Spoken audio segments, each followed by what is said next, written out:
In this video, we will focus on how to effectively train football players for counterattacks. Before starting to coach counterattacks, you need to know how your players should behave when a counterattack situation arises. Therefore, we need to define our counterattacking principles. The first principle states that we defend with concentration and patience, waiting for either an opponent to make a mistake or for us to win the ball back. Secondly, when our player wins the ball, he can either play it into open space or exploit the space himself by dribbling into it. But regardless of what the player with the ball decides to do in this situation, all other players must react quickly by advancing up the pitch as fast as possible. This will provide support to the player with the ball and increase the variety of attacking options. Okay, let's now take a look at some actual counterattacks performed by Real Madrid players. Here you see how Real Madrid wins the ball and Ronaldo launches the counterattack by dribbling into open space. Two other strikers react very quickly and advance up the pitch to provide support to Cristiano. As you see, they keep sprinting, providing Ronaldo with several attacking options. And ultimately they score.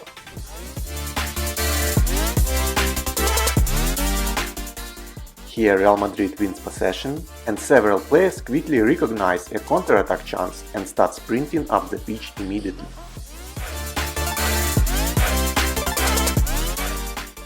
The counterattack unfolds very quickly, but notice how Benzema and Ronaldo advanced up the pitch to provide width and increase scoring chances.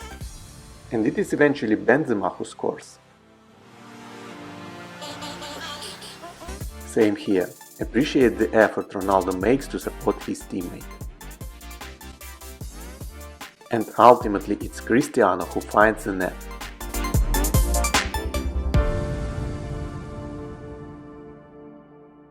Okay, now that we know how our players should behave during a counterattack situation, let's design a specific practice.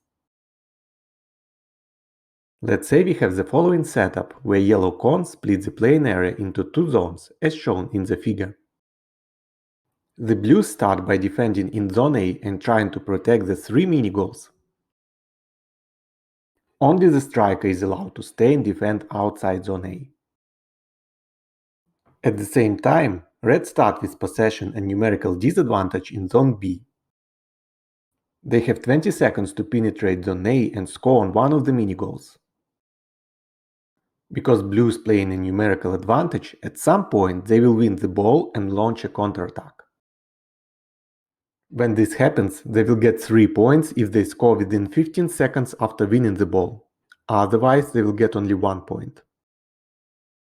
Here we verify the correct execution of our counterattacking principles, and namely where the players advance up the pitch by providing support to the ball carrier. It is important that our players play fast, but not in a rush. As a progression, we can use the full size of the pitch with a greater number of players. Okay, let's now move on to yet another example of coaching practice. In this practice, all the players start in positions that are predefined by the coach. The blues here play in a 2-4-2 formation and try to score on a large goal. The reds also start in predefined positions and defend in a 4-2 formation plus a goalkeeper. Their objective is to dribble over the midline if they manage to win the ball. In this scenario, the white midfielder starts with the ball and initiates a counterattack immediately after the coach whistles. Again, we check the execution of our principles and whether players react quickly and provide support to increase the variety of attacking options. And we can do it by starting from different positions while observing the behavior of players without the ball. Alright, that's all for today. I hope the video was helpful and offered some tips on how to effectively coach counterattacks. Share your thoughts and experience. How do you coach counterattacks with your team?